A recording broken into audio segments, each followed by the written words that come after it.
Welcome back to the channel, Boneheads. It's time to finally talk about the Fnaf 2 movie. This will be a spoiler-free review, but I will be covering spoilers in my Spoiler Talk livestream where I play the Fnaf 2 custom night later this month. This was easily my most anticipated film this year, and I have a lot of thoughts on it. I'm gonna start off with my positives before I get into my negatives or things that I was mixed on, and if you love watching me talk about FNAF, then you should definitely subscribe to the channel. For starters, this movie was a massive improvement over the first in my opinion. Although, if you aren't a massive FNAF fan or you just didn't like the first movie, I don't really think this one is gonna change your mind.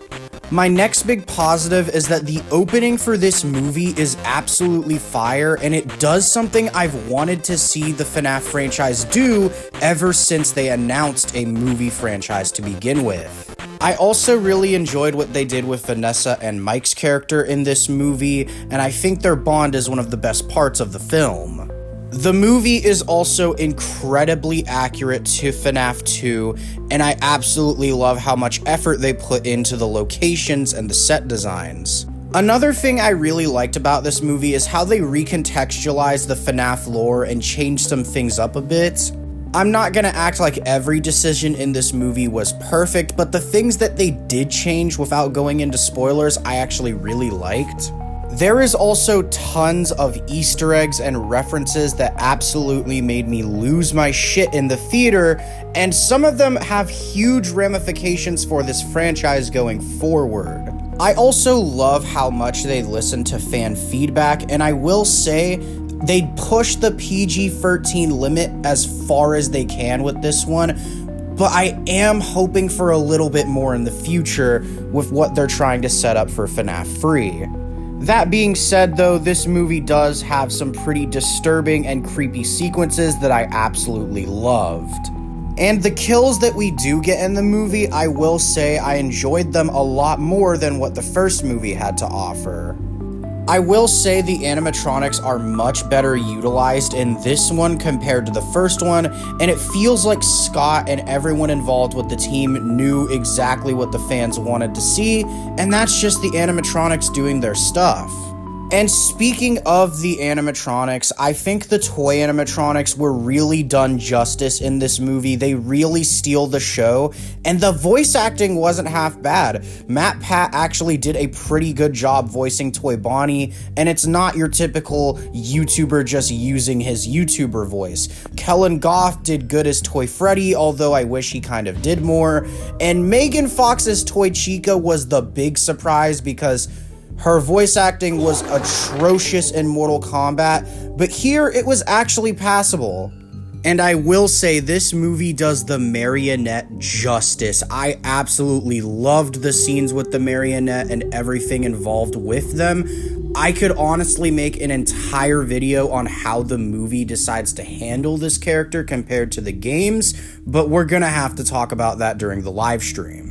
And my final big positive for this movie is I like how they utilize the game mechanics in this one compared to the first one, since there was a severe lack of actual Five Nights gameplay in the first movie. That is not an issue with this one, I will say.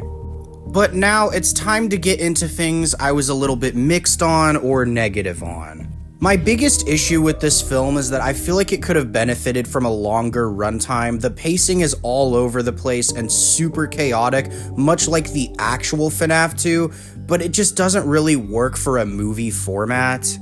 And even though there was a lot of characters that got their time to shine and had their cool aura farm moments, I feel like a lot of characters in this movie get shafted or underutilized, and unfortunately I feel this way the most with the Wizards, William Afton, and Henry Emily.